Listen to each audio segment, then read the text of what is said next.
So yung mga previous week o month habang nag-aantay tayo ay previous week days habang nag-aantay tayo ng fuse box, yung ginagawa natin ay yung mga parts na binili natin na repair kit sa steering pump, repair kit sa steering rack, CV joint, velocity. Yun, binuo natin lahat para naka-ready na. So far ready na siya at lahat. At ito naman yung check natin. At nag-check rin tayo ng ano doon, wiring. Check din tayo dito ng mga wiring. Ito, kaya nakabaklas-baklas yan. So yun sir, ang update. So ito naman starter yung i-check natin at i-repair natin kung ano yung naging problema nito. Dahil naghihigop to ng voltahe ng battery. So kung nakikita nyo, parang ever since hindi pa talaga to nabuksan dahil kumapal na yung dumi niya. Ayan. So ito naman yung gagawin natin. Una, itetest natin kung pumapalo. Ngayon kung hindi pumapalo, bubuksan natin.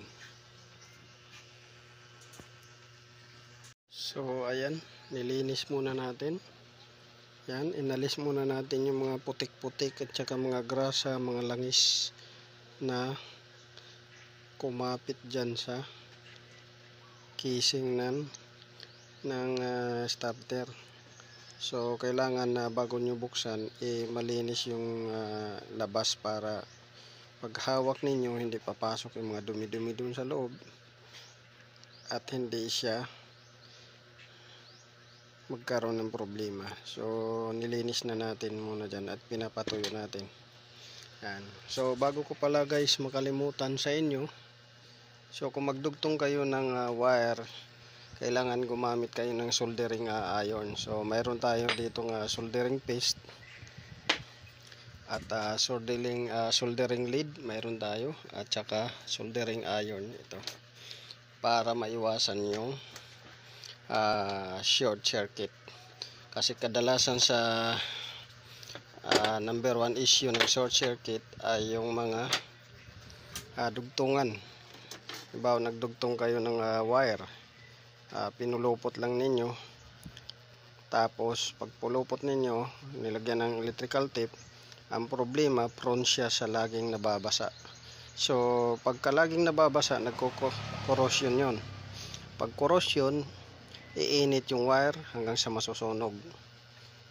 Pangalawa, pag may corrosion, nakaka-drain din ng voltage yan at humihina yung mga accessories ninyo dahil kinakapos ng voltahe or naglo-lose connection or lost contact. So kailangan gamit kayo ng, lalo na sa mga headlight, sa mga starter, gamit kayo ng soldering lead at saka soldering paste at soldering iron. So bubuksan na natin yan maya maya.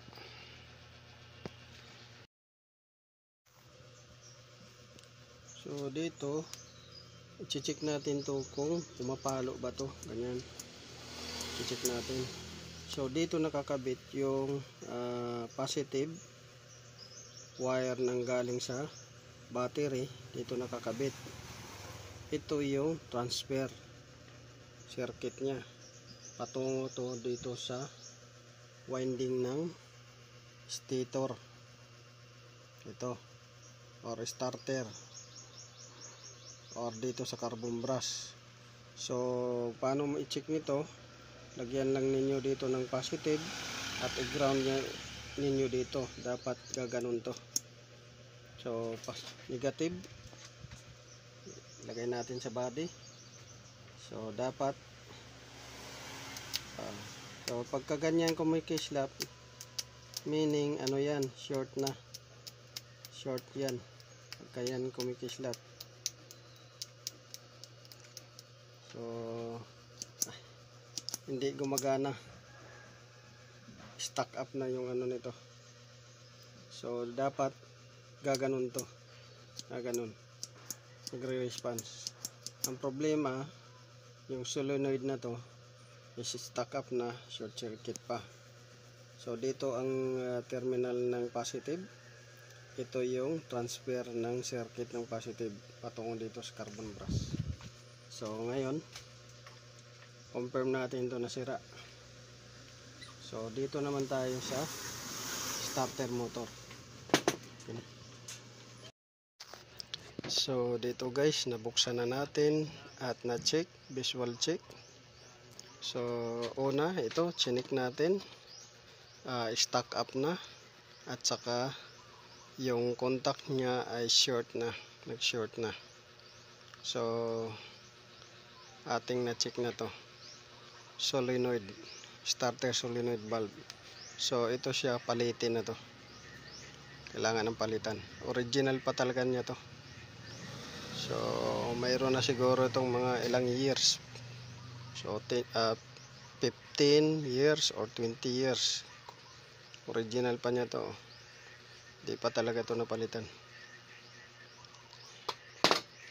15 to 10 years or ilang taon na yung sakyan, 99 model. So mayroon na siyang mga, kung 99 model guys, mayroon na siyang mga 20 years. So mayroon na siyang mga 20 years mahigit. So ngayon ating nabuksan. Pagkabukas natin itong carbon brush cover, unang-una marami na siyang dumi, marami na siyang carbon, mga debris, mga wear ng carbon na nakakapit palibot. So yan.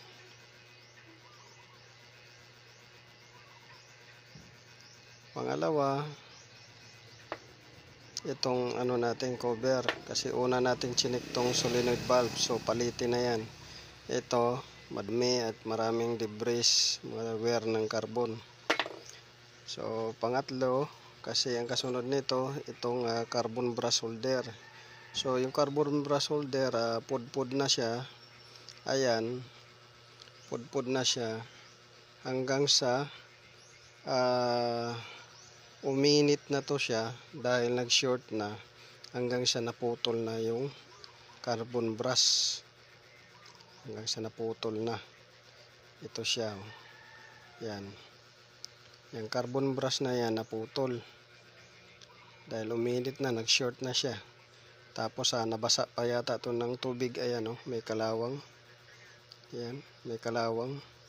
So pinasok ng tubig, nag short, hanggang sa uminit yung wire. Ayun, naputol. Pagkaputol niya, nag short na siya. So pag short niya, ito ngayon ang naapektuhan. So ito yung kaputol ng isang carbon brush. Ito positive, ito positive carbon brush, ito positive carbon brush. So dalawa yung positive carbon brush.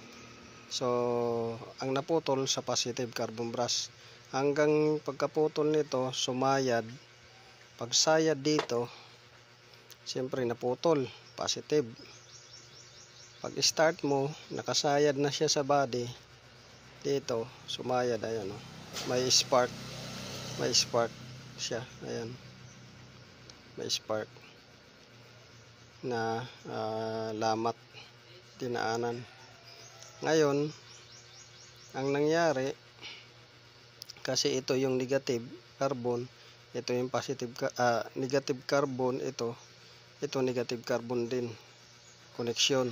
So dalawa yung negative, ito isa, tapos dalawa, so dalawang negative connection carbon brush. Sa positive, ito isa, tsaka ito. So yung naputol, ito sa kabila, ito positive. So pagkaputol niya, sumayad dito sa carbon brush holder, itong naputol. So dahil sa Pag susi, start, ganyan, nakasayad na. Ang nangyari ay nag-short dito, nasunog na ngayon. Ayan o, umangat na. Ayan o, sunog. Ayan, sunog. Dito sa kabila, ayan, umangat na rin o, sunog. Ayan. Basta umangat na yan siya at maluwag na ang ano, sunog o. Nandun pa o. Yun, yung puti na yan dyan. O, nasunog na yan, nag-short. Dahil nga, kaya nasunog tong winding na to, itong winding na to kaya nasunog dahil sumayad ito, kaputol dito sa carbon brush holder. Pagsayad niyan, ngayon ang battery ang maapektuhan dahil higupin niya yung voltahe.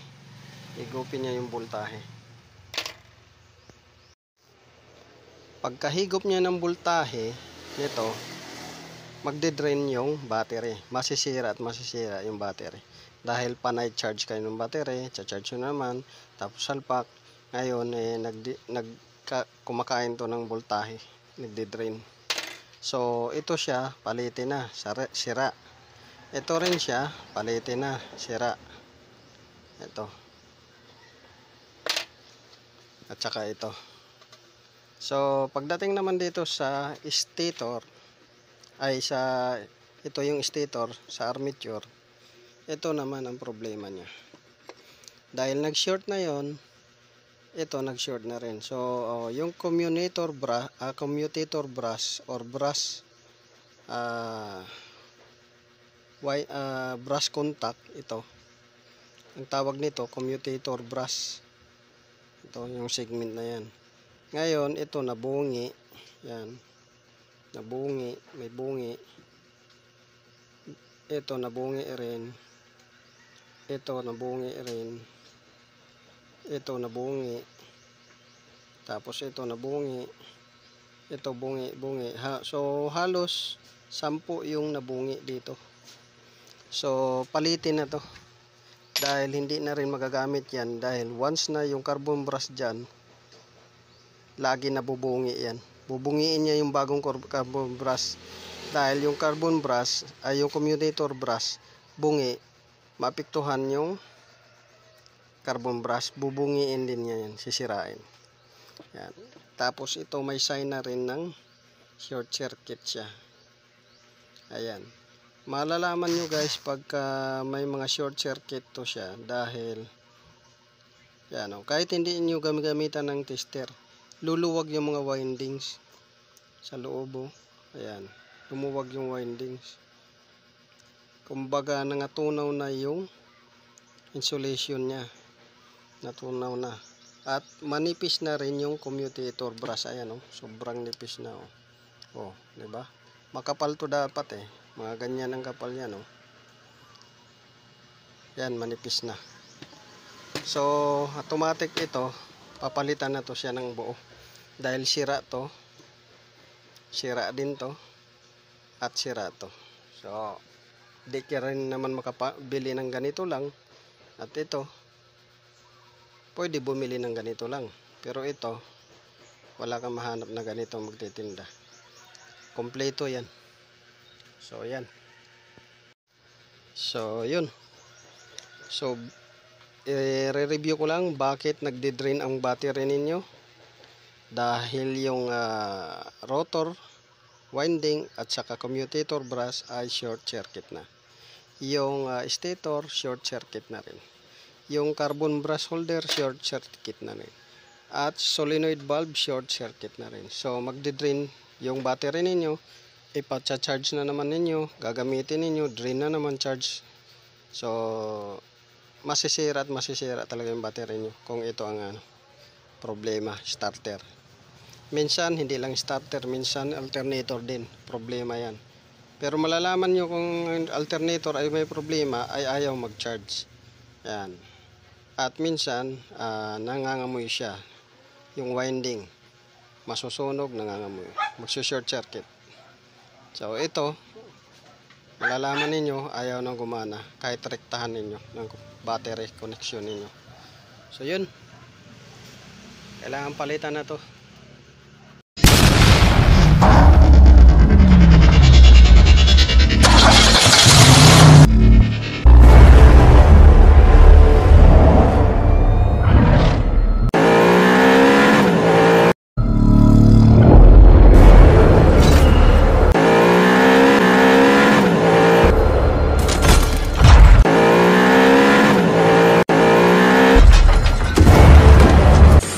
make